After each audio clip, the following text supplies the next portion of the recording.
À mon tour de poser une équation, colonisation égale chosification. J'entends la tempête, on me parle de progrès, de réalisation, de maladies guéries, de niveau de vie élevé au-dessus d'eux-mêmes. Moi, je parle de sociétés vidées d'elles-mêmes, de cultures piétinées, d'institutions minées, de terres confisquées, de religions assassinées, de magnificence artistique anéantie, d'extraordinaires possibilités supprimées.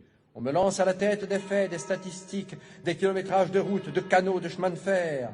Je parle de millions d'hommes arrachés à leur Dieu, à leur terre, à leurs habitudes, à leur vie, à la danse, à la sagesse. Je parle de millions d'hommes à qui l'on a inculqué savamment la peur, le complexe d'infériorité, le tremblement, l'agenouillement, le désespoir, le larbinisme.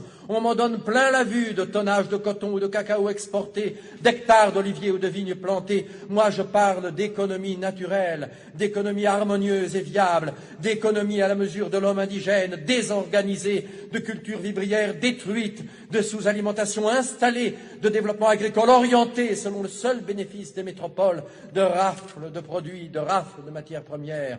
On me targue d'abus supprimés.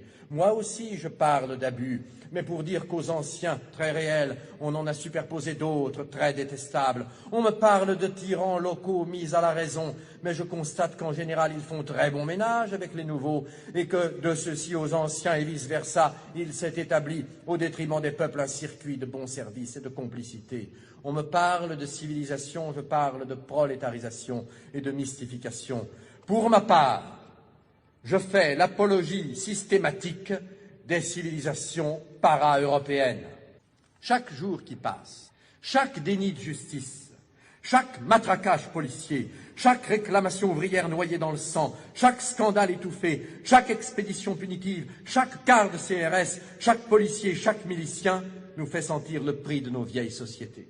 C'étaient des sociétés communautaires, jamais de tous pour quelques-uns. C'étaient des sociétés pas seulement anticapitalistes, comme on l'a dit, mais aussi anticapitalistes. C'étaient des sociétés démocratiques toujours, c'étaient des sociétés coopératives, des sociétés fraternelles.